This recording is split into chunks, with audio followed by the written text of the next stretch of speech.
This is the beginning of history's most extraordinary revolution. These are the people of India fighting for their freedom without lifting a hand, without firing a shot.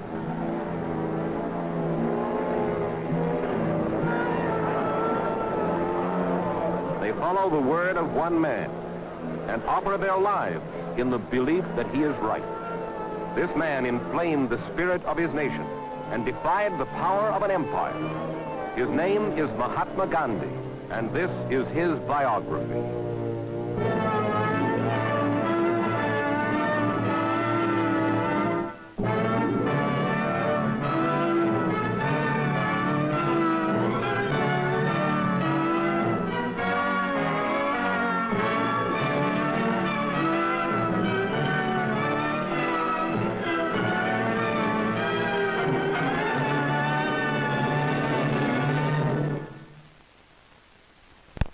I'm Mike Wallace, and this is Biography. Our story, Mahatma Gandhi, a frail little man in robe and sandals. But to the British rulers of India, he was a dangerous and unpredictable revolutionary. To 350 million Indians, he was the leader who brought them independence. He fought a revolution without guns, without violence. To a world too often caught up in hatred and distrust, Gandhi symbolizes a plea for tolerance and love. He left a legacy, the principle of passive resistance. His name was Mohandas Gandhi. His people called him Mahatma, which means man of pure soul. Gandhi said to his people, "It is not wrong to defy laws that are unfair." He told them to accept whatever penalty was imposed, and to offer only love in return. A new tide of nationalism swept an India inspired by his words, his thoughts, his ideals. Its success brought hope and the promise of freedom to all nations caught in the grip of colonial rule. This is the heritage left by one man, Mahatma Gandhi. This is Porbandar, the city in western India where Mohandas Gandhi is born in 1869. Looking back on his childhood, he says, "I recollect having been put to school. It was with some difficulty that I got through the multiplication tables. Indian custom dictates early wedding, and at 13, Gandhi is married. His bride, Kasturbai, will live with her parents while her young husband completes his high school education. When he's 18, Gandhi is offered a chance to study law in England, and he accepts the opportunity, though it means leaving his wife and baby son behind. London in 1888 is an exciting and bewildering city to the young Indian student. He meets new people, hears new ideas, begins to understand India's relationship to the British Empire. His training as a lawyer is completed in 1891. And his first commission takes him not to India, but to British-ruled South Africa. He will stay in this country for 15 years. As an attorney, he fights the British government's discrimination against the Indian minority in South Africa. Gandhi breaks with Western customs, even Western dress, his way of protesting the British laws that oppress his people. It is also here in South Africa that he renounces material comforts and all worldly pleasures in order to devote himself more selflessly to his work. English rule is still strong in India when Gandhi returns. He finds the same kind of authoritarian governors he fought in South Africa, and they are slowly but surely draining the wealth, the resources of India. The customs and traditions of this ancient culture have not changed for thousands of years. A caste system divides the people and limits real opportunity to a select few. Gandhi's countrymen live on the razor's edge between poverty and starvation. Gandhi is 45 years old and ready to begin his fight to free India from British rule. He establishes a small community of dedicated men and women. Here he teaches them the principles he conceived in South Africa. To succeed, he says, their resistance to law must be passive and non-violent. It is the only way a poverty-stricken people without weapons can fight for their freedom. Gandhi works at a spinning wheel as he talks to his followers. He tells them that by making their own cloth, they will create work and an industry for themselves. But more important, they can boycott English textiles sold in India. His plan is a two-edged sword. Gandhi's call for boycott appeals to the imagination of the Indian people and strikes the spark of rebellion throughout the country. All activity stops. Men leave their jobs and stores close in the nationwide protest. Demonstrations begin. But the movement goes beyond the control of one man and flares into open violence. The people are not yet ready for Gandhi's peaceful way to freedom.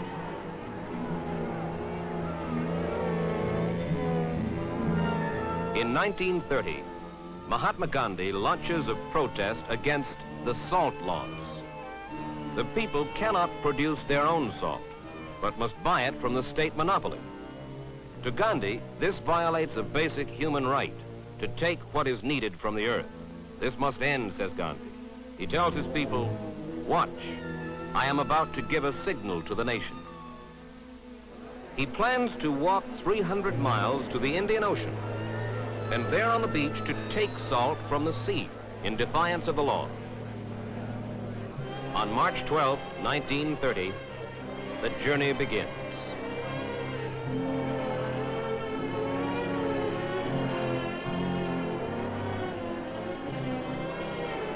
It will take 24 days to reach the Indian Ocean. As he moves across the dusty roads of India, this frail little man marshals his people. They are drawn to him by this act of defiance that symbolizes India's plea for freedom. From a handful of demonstrators, the marchers become a crowd, and then an army, unstoppable, unshakable in their conviction. Gandhi's name becomes their battle cry. Gandhi ki! Gandhi ki! Gandhi ki! Gandhi ki! Gandhi ki! Gandhi ki! Gandhi reaches the sea and is ready to make the forbidden salt.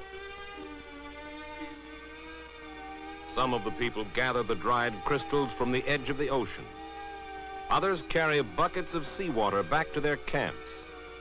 Fires are started, and the lengthy process of boiling and distilling the seawater begins. Slowly at first, with the crudest possible tools, the salt is prepared.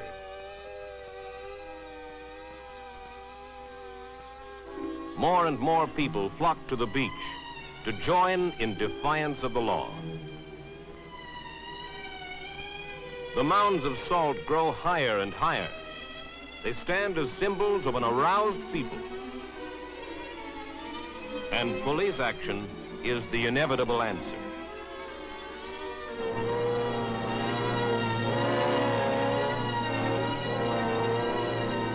The British government is forced to confiscate the salt. And by doing so, they accomplish what Gandhi has intended. This single act ignites the defiance of a people. All India hears what Gandhi has done in towns, villages, and cities, and civil disobedience spreads throughout the nation.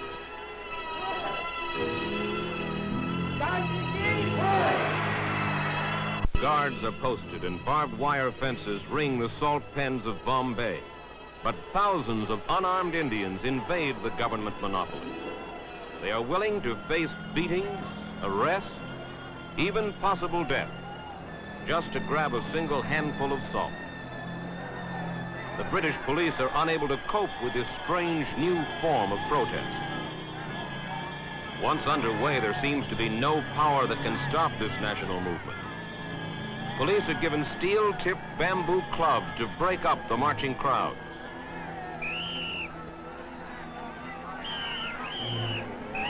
They are brutal weapons against people who will not fight back and allow themselves to be beaten.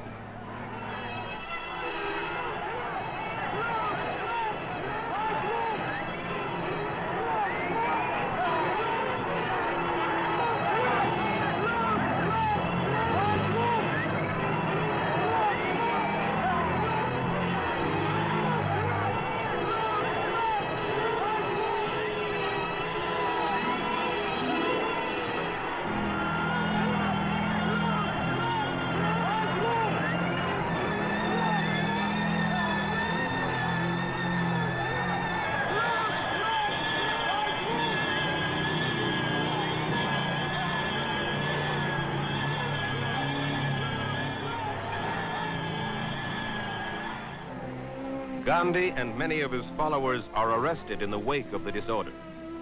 It is not unexpected. To Gandhi, passive resistance is a method of achieving personal freedom through personal suffering. The people of India are waiting now.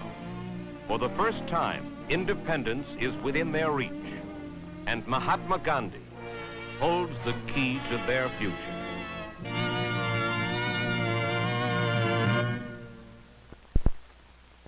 In the summer of 1931, after his release from prison, Gandhi boards a ship for England to attend a meeting that will determine the future of India. As a result of the Salt March, the British government appears ready to make concessions. The meeting will be a conference with representatives from every nation in the empire.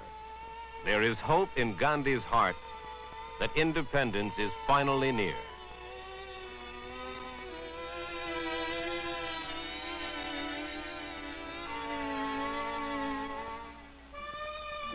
In London, Gandhi will be dealing with Britain's new Prime Minister, Ramsay MacDonald.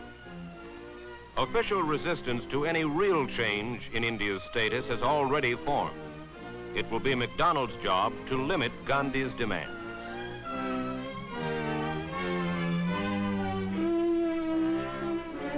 Gandhi's arrival in London is greeted by a bitter statement from Winston Churchill. "I am revolted," he says, "by the humiliating spectacle of this seditious faker striding half-naked to parley on equal terms with the representative of the king." But in spite of these words, Gandhi is a popular figure in England. He lives in the East End, the poorest section of London. He wants to be closer to these people and to bring his message to them. He tells them, "We do not want bread made of wheat, we want the bread of liberty." The Round Table Conference brings him little satisfaction. His hopes rapidly fade. But the trip gives him an opportunity to meet the British people, particularly in the East End, where his daily walks have made him a popular figure, and he enjoys the chance to speak with his admirers. I know that I shall carry with me the pleasantest memories of my stay in the midst of the poor people of East London. On a visit to Lancashire, he takes part in a small ceremony. Here, too, he's greeted warmly, despite the fact that his boycott of English goods has seriously hurt the town's textile industry. Gandhi, I want to offer you a hearty welcome and to express the hope that there will be a resumption of the happy trade relations which formerly existed between your country and ours. I am thankful that I got this opportunity of being surrounded by these happy children and seeing the homes of the poor.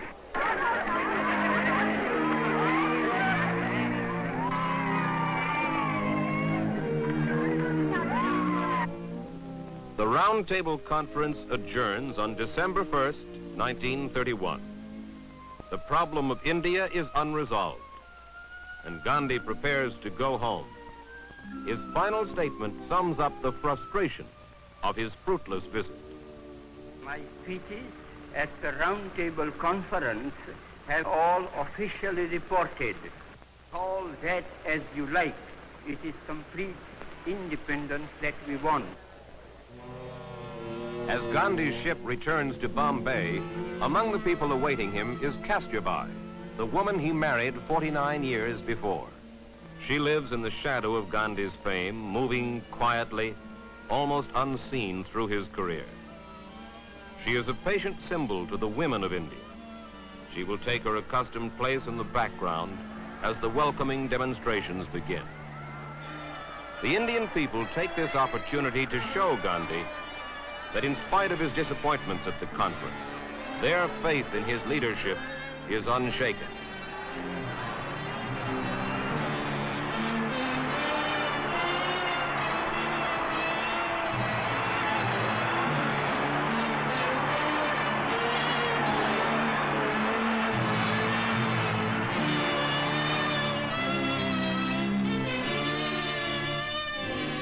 Gandhi's return marks a time of rising nationalism. A new Indian flag with Gandhi's spinning wheel emblazoned in its center appears throughout the nation. British police take every measure possible to destroy these banners, and with them, the movement. But passive resistance is now a part of India's creed. Gandhi must prepare his people for the independence he is sure will come. He begins a period of fasting to convince the nation it must abandon the discrimination of the caste system, the segregation of their own people.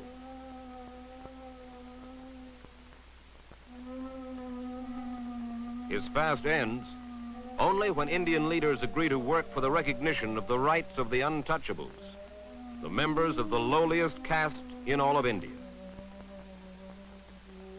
Gandhi travels the country now to raise money for his fight for the equality of the tragic untouchables. In small contributions, he nonetheless collects $250,000. He travels the length and breadth of India, always preaching his gospel of humanity, brotherhood, nonviolence.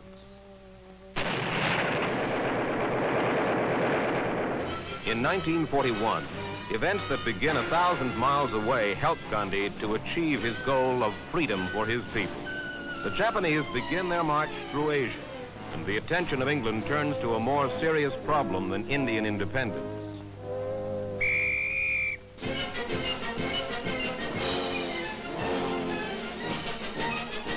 His Majesty's armies are called to service from all over the empire.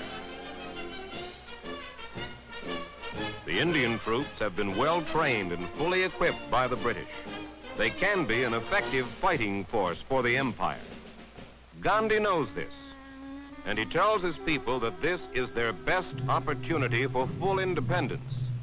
Indians will fight with the Allies, he says, but Indian freedom must be granted now. He calls for another campaign of civil disobedience.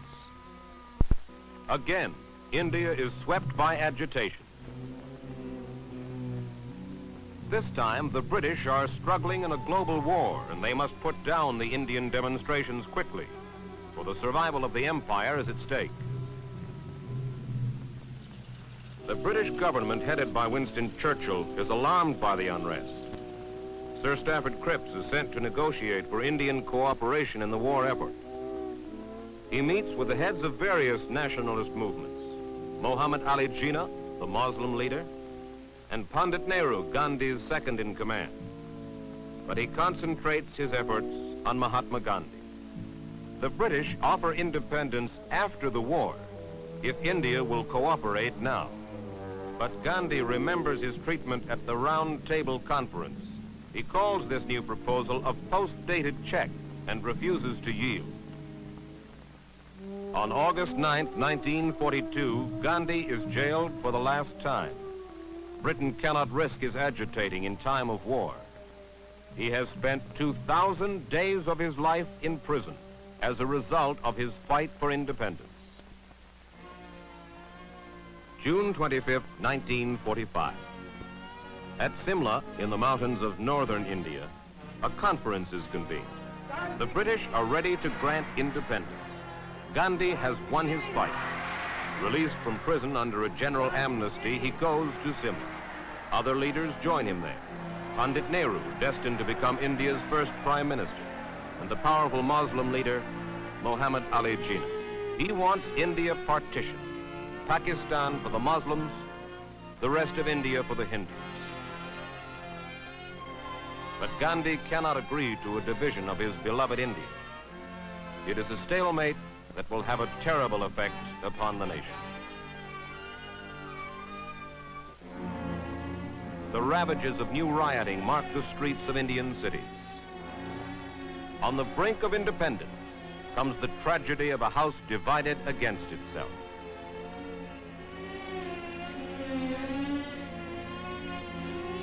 This holy war takes a dreadful toll in human misery. The roads are choked with refugees uprooted from villages where they've lived for generations. Muslims seek protection behind the newly created borders of Pakistan.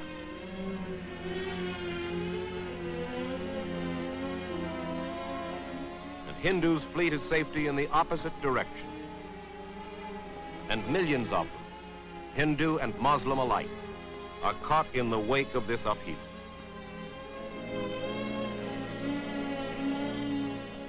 Heartbroken at the spectacle, Gandhi cannot bear the horror he sees.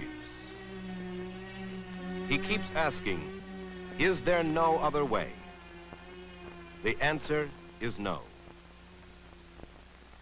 He meets with Lord and Lady Mountbatten in a final effort to solve the problem. But Mountbatten cannot help it. Gandhi is forced to accept partition, a divided country. At last, the day has come. On August 15, 1947, the people of India celebrate their freedom. In the midst of the celebration, Lord Mountbatten officially marks the occasion on behalf of the British Empire. I have a message from His Majesty the King to deliver to you today. This is His Majesty's message. On this historic day, when India takes her place as a free and independent dominion in the British Commonwealth of Nations, I send you all my greetings and heartfelt wishes. Freedom-loving people everywhere will wish to share in your celebration. At this historic moment, let us not forget all that India owes to Mahatma Gandhi.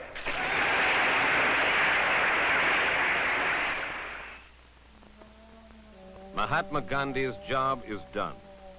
But because of partition, it's a hollow victory. Bitterly disappointed, he retreats from the arena of politics and becomes an unofficial elder statesman to the new Indian government. But still his day is a trouble. Hindu fanatics make several attempts upon his life. They feel that if the fighting had continued, the partitioning would never have occurred. On January 30th, 1948, as Gandhi walks through his garden on the way to prayers, an assassin strikes. The light of India has gone out. Mahatma Gandhi is dead at 78, victim of a religious fanatic.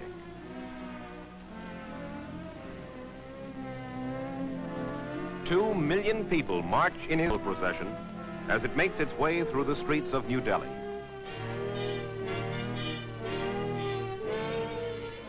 And this final tribute reflects the overwhelming impact of this one man upon his nation. India has lost its leader, and the world mourns.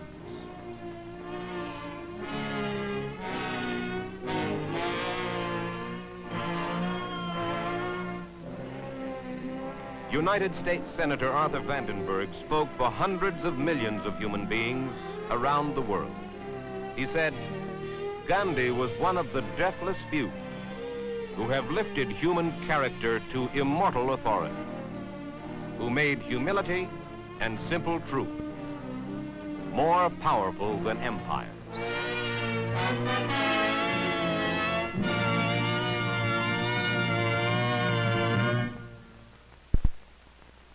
Of all the political leaders of the 20th century, Gandhi stands alone. In an age of oppression and conflict, he preached passive resistance, non-violence, even in the face of death. He led a revolution without guns and brought his nation independence with an idea as his most potent weapon. Mike Wallace for Biography.